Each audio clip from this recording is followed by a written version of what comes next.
Radio. Them joints is stupid, by the way. Thank you. Like, wow. All right, what it do? It's Payola. We paying it forward.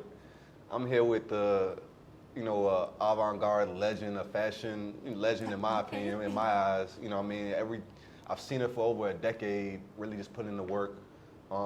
Really just one of the people that I'm proud that kind of gives like an energy to the fashion scene because we really never see you stop working.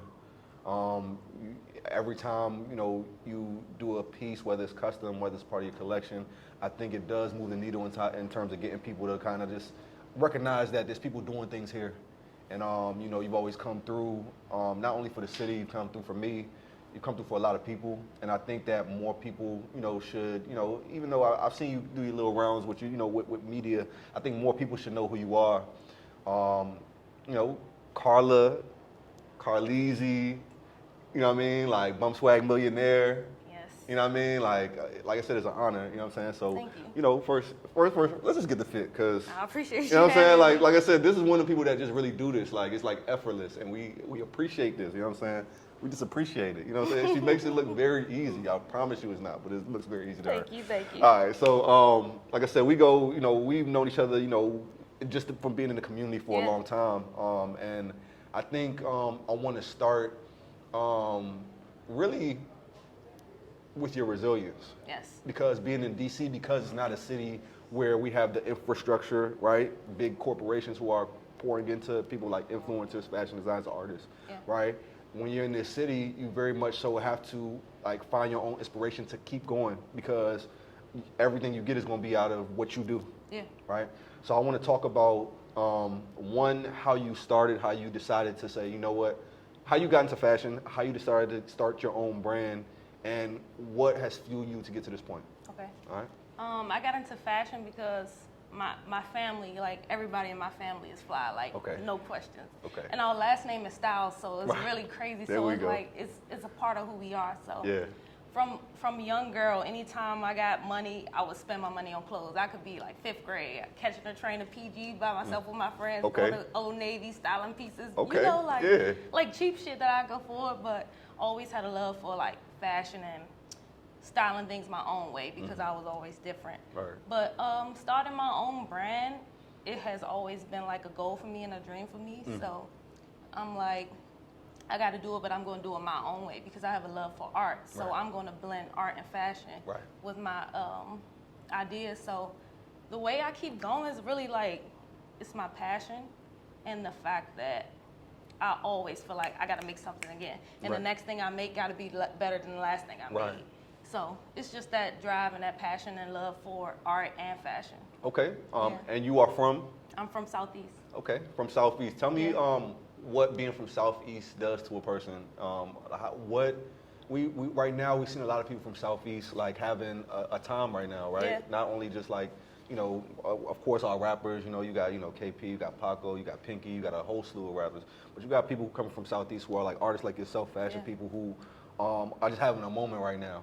What is it to you about Southeast that kind of puts that extra in the person?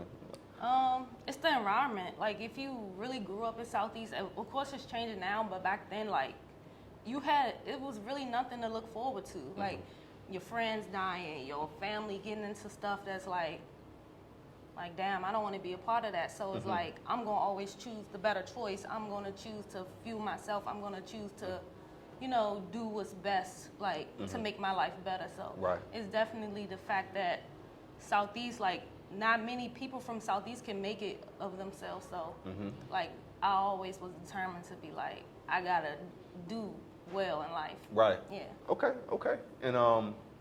And did you always stay in Southeast, or did you kind of move around? Where was the formative years? Like where is that where you can say you were formed at? Or did you move around? For sure. I grew up on, my first Southeast home was like 53rd Southeast, like across Benner Road side.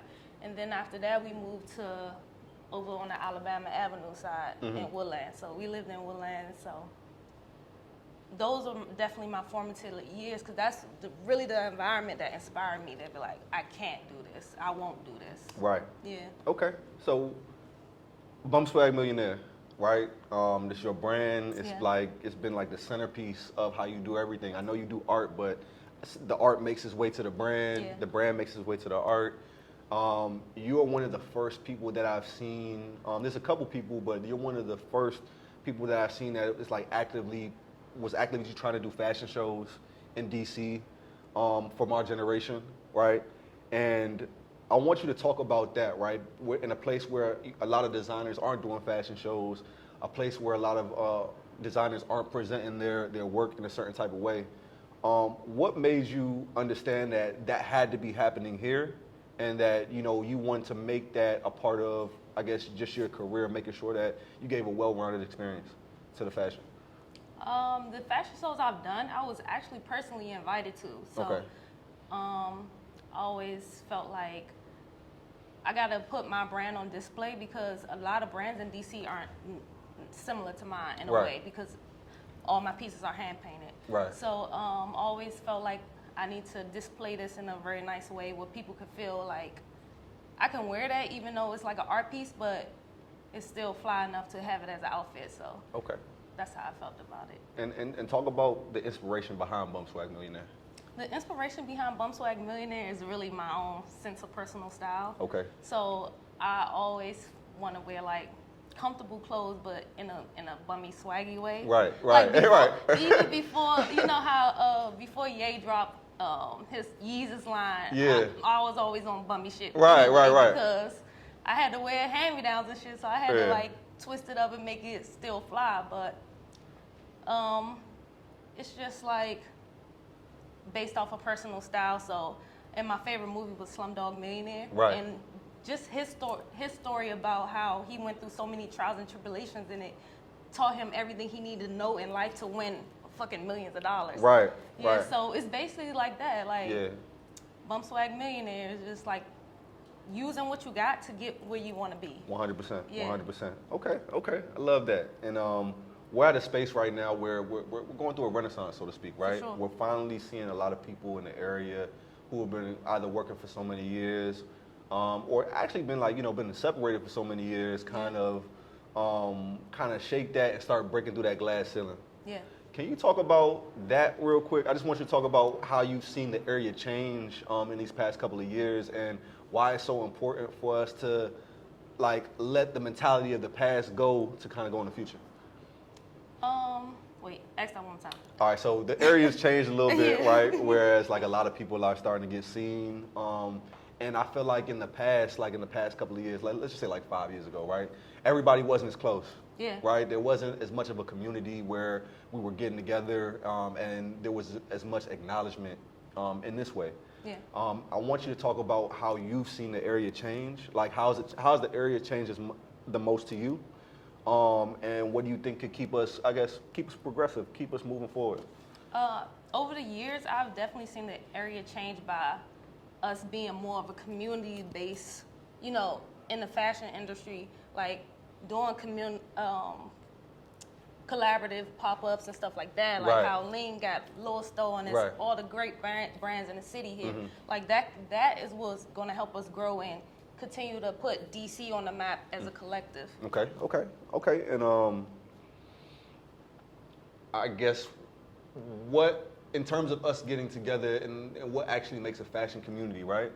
You see what's going on. You see the New Yorks and you see the fashion weeks in Paris.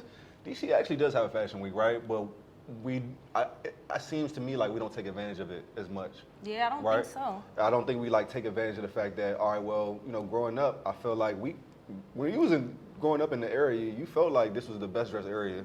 Because we had a lot of style. You know what I'm saying? We was never looking at we want to dress like New York niggas. We were trying to dress like Cali niggas. We just wanted to dress like people around here. Yeah. Because that was such a, our style was such a big thing, right?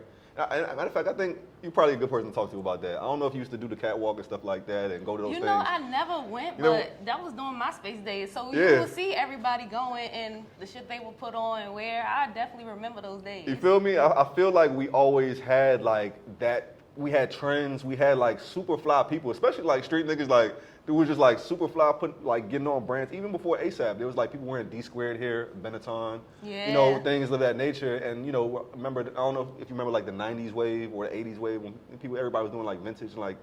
I remember. What year you graduated? 2010. All right, so we the same age. We the same age. So you remember that, like Yeah, you I remember remember the. And I feel like when we were growing up, we felt like this was the most fly place ever, fly than any other place. What do you think gets us back to like that type of mentality? Do you still feel like that, or do you feel like we got some work to do on kind of building the self-esteem of the area back to that part? I feel like we do still have the flyers, but I feel like the confidence gotta increase because you gotta know it, you know? Right. Because DC got a certain taste that no other city anywhere in the world have. 100%. Yeah, so I think it's just like walking the walk, Right. and talking the talk, like Right. knowing you got You gotta pop it. Yeah. You gotta pop it. Yeah. Okay. I love what you said about community, of course, because you actually came and taught one of my classes when I was teaching at Heart, the design program. And I do think it's important that we keep trying to pass on to the next generation, all right, how to keep doing this flash stuff that we learned, so it's like it's easier for them to get money. Tell me, you know, as advice, you know, for, you know, fashion designers, why it's important to be open to community, why it's important to acknowledge each other, like just talk to, you know, the people about why it's important for there to be a fashion community. It's important to have a fashion community. One, because you want people to support you. Two, you want to support others, so you want to keep that circle going. If I support you, you support me, and then that grows. And then you also, you know, I forgot the question. Why is it important to have a fashion community, right? Yeah. All right, make sure you cut that out. Of course. But it's important to have a fashion community because without a community, there is no fashion. There you go. And that's how you build fashion and culture. So it's important to keep that going. All right, so your next show, we're going to be there, right? Yeah, my next show, actually, I'm having an art show, but I'm going to be showing some pieces. So, Okay. So yeah, that's going to be in January on my birthday. Okay. That's what I'm working on right now. All right, so like once again, make sure y'all tap in January. I need to see y'all there. For sure. But before we conclude, we do two things always.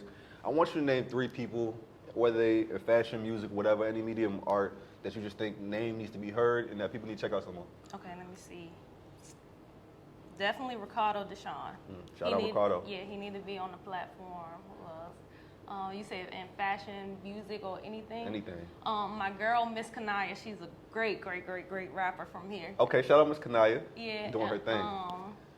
My cousin, Kevin, he's building his brand, Fast Life. Okay. And he's been hustling hard, like, to build. So yeah, definitely. We love that, man. Shout out Fast Life, man. Yeah. You know, Fast Life, come up here, man. You might want to do an interview, man. Yeah, for sure. Okay, all right. And last but not least, give some game for a lane. Huh? Some game for a lane. Oh, game for a lane. Game for a lane, yeah. Focus on yourself. Oof. Focus on yourself. There you go.